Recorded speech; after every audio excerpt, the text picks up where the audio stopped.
अगला प्रॉपर्टी देखने वाले हैं, उसमें इस देखे थे कि धातु के साथ बेस की अभिक्रिया, धातु के साथ बेस की अभिक्रिया। अभी हम लोग को देखना है अधातु के ऑक्साइड, अधातु के ऑक्साइड के साथ क्षार की अभिक्रिया, यानी इसको अंग्रेजी में कहेंगे reaction with non metallic. Non metallic मतलब अधातु oxide, non metallic oxide of base, reaction with non metallic oxide of base. हम लोग जब आगे की क्लास में जाएंगे, आईएससी में पढ़े जाएंगे, तो इसको हिंदी नहीं लिखेगा, वो लिखेगा reaction with non metallic oxide of base, इसको लिखेगा। तो ये भी आप थोड़ा थोड़ा जानते रहिएगा तो अच्छा रहेगा, ठीक है आपके लिए।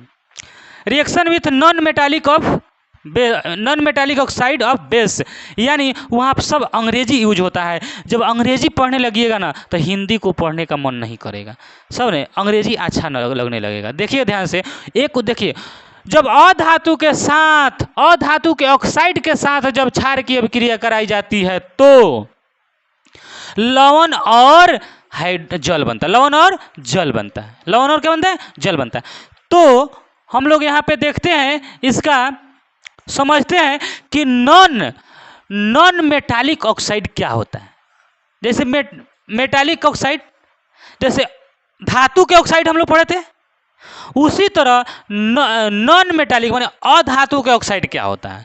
तो धातु में ऑक्सीजन जुड़ता था, जैसे देखिएगा यहाँ पे, जैसे धातु Cu है, धातु में ऑक्सीजन जोड़ा तो यह क्या बना, CuO बना, यानी धातु के ऑक्साइड बना। ये क्या बना, धातु के ऑक्साइड। तो इसको बोलेंगे कॉपर ऑक्साइड। क्या बोलेंगे, कॉपर ऑक्साइड, कॉपर ऑक्साइड। क्या धातु में क्या जोड़ दिए, इसलिए समझ में नहीं आता है, धातु के साथ क्या जोड़ दिए, ऑक्सीजन, तो धातु के ऑक्साइड हो गया कि नहीं, यानी कॉपर था, क्या था, कॉपर, ऑक्सीजन जोड़ दिए, क्या जोड़ दिए, ऑक्सीजन, तो क्या बना, धातु में जब कॉपर जो ऑक्सीजन जोड़ दिए तो धातु के ऑक्साइड बना, इसको कॉपर ऑक्साइड बोले, ठीक है। जैसे Zn में ऑक्सीजन जोड़ दिए तो क्या बना, ZnO बना, तो इसको बोलेंगे जिंक में क्या जोड़ दिया, ऑक्सीजन, तो इसको जिंक ऑक्साइड, यानी यह आपका कौन हुआ, ऑक्साइड, यानी धातु के ऑक्साइड हुआ। उसी तरह से अधातु आपका कार्बन है, अधातु क्या है, कार्बन। अब कार्बन में O2 जोड़ देंगे, यानी ऑक्सीजन जोड़ देंगे, तो यह बनेगा CO2।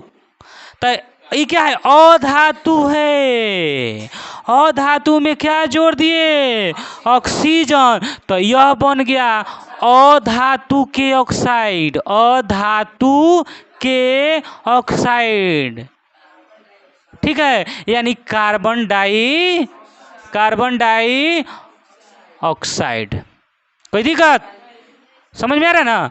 यानी हम लोग जब धातु में ऑक्सीजन जोड़े थे तो धातु के ऑक्साइड हुआ था, और अधातु में ऑक्सीजन जोड़े तो यह अधातु के ऑक्साइड हो गया, यानी CO2 मेरा क्या है, अधातु के ऑक्साइड है।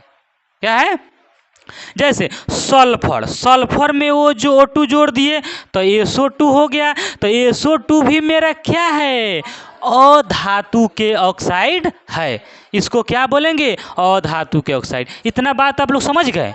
बस इसी अधातु के साथ जब बेस की अभिक्रिया कराएंगे तो साल्ट और वाटर बनेगा। क्या बनेगा, साल्ट और वाटर, यानी नमक और लवण, और क्या बनेगा, जल बनेगा। नमक और पानी बनेगा, जल ही जीवन है। हाँ, लवण, साल्ट, इसी को साल्ट को ही लवण को ही नमक कहते हैं, ठीक है।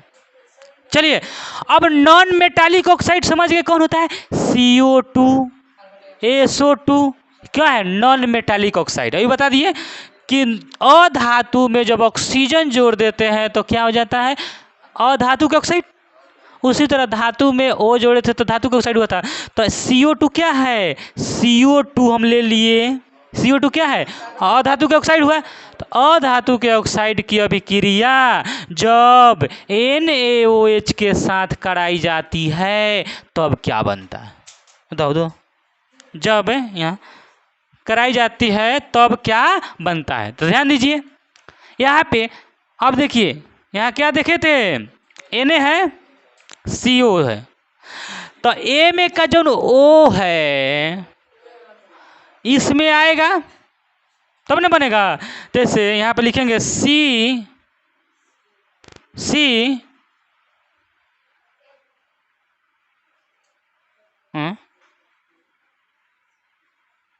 होती है,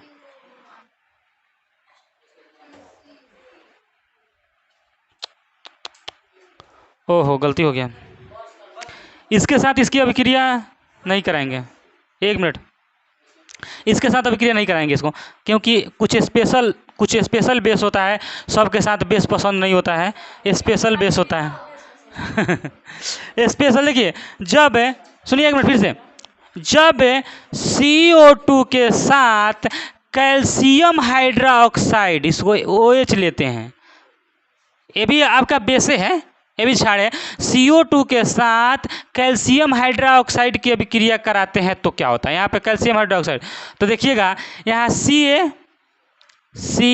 हो गया, अच्छा CO3, क्योंकि इसमें से देखिए 2 ऑक्सीजन और 2 ऑक्सीजन, तो एगो इसमें का एगो ऑक्सीजन ले लिए इसको जोड़ने के लिए, अब यहाँ पे प्लस H2O बना, क्या बना, H2O, यानी जब हम अधातु के ऑक्साइड के साथ बेस की अभिक्रिया कराते हैं तो कैल्शियम कार्बोनेट बनता है, इसको क्या कहते हैं, कैल्शियम कार्बोनेट और जल बनता है, क्या बनता है, और जल बनता है। तो यह कैल्शियम कार्बोनेट हुआ, यह क्या हुआ, कार्बन डाइऑक्साइड, इसका नाम क्या हो जाएगा, कार्बन डाइऑक्साइड, ठीक है, कार्बन डाइऑक्साइड, इसका क्या नाम होगा, कैल्शियम हाइड्रोक्साइड, इसका हो जाएगा कैल्शियम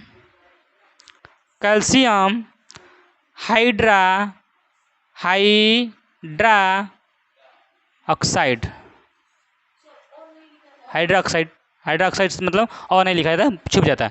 अब देखिए यह आपका कैल्शियम हाइड्रोक्साइड हुआ, CaOH2 को कैल्शियम हाइड्रोक्साइड कहते हैं और CO2 को कार्बन डाइऑक्साइड कहते हैं, तो यानी CO2 के साथ जब कैल्शियम हाइड्रोक्साइड की अभिक्रिया कराई जाती है तो कैल्शियम कार्बोनेट और जल बनता है। यह आपका अधातु के साथ अभिक्रिया कराने पर यह आपका बनता है जो आपका VVI है, यानी वेरी इम्पोर्टेंट है।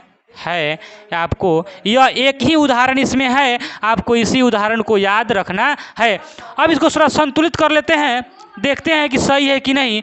देखिए Ca एगो है, Ca एगो है नहीं, C एगो है तो यहाँ C एगो है, ठीक है। ऑक्सीजन देखिएगा यहाँ का एगो है, 2 गो आ 2 गो 4 गो, यहाँ 3 गो आ एगो 4 गो। हाइड्रोजन देखिए 2 गो है, हाइड्रोजन 2 गो, तो यहाँ भी हाइड्रोजन 2, यानी हमारा क्या है, बैलेंसिंग सही है, बैलेंसिंग सही है। तो इस तरह से अगर यह वीडियो आपको अच्छा लगा है, इस एक बार इसको स्क्रीनशॉट कर लीजिए, क्योंकि यह बहुत इंपॉर्टेंट है, VVI है, ठीक है। तो हम लोग देखें अभी तक देखें हम लोग धातु के साथ माने एसिड का प्रॉपर्टीज, माने अम्ल का गुण देखें तो उसमें 3 गो गुण था, धातु के गुण मतलब क्षार का गुण इसमें 2 गो गुण, एगो धातु के साथ अभिक्रिया कराए तो क्या बना, लवण और हाइड्रोजन गैस, और एक बार अधातु के ऑक्साइड के साथ क्षार की अभिक्रिया कराए तो क्या बना, लवण और जल बना। इस तरह से अगर यह वीडियो अच्छा लगा है तो इसे लाइक करिएगा, सब्सक्राइब करिएगा, तो दोस्तों के साथ शेयर करिएगा। जय हिंद, जय भारत। चलो।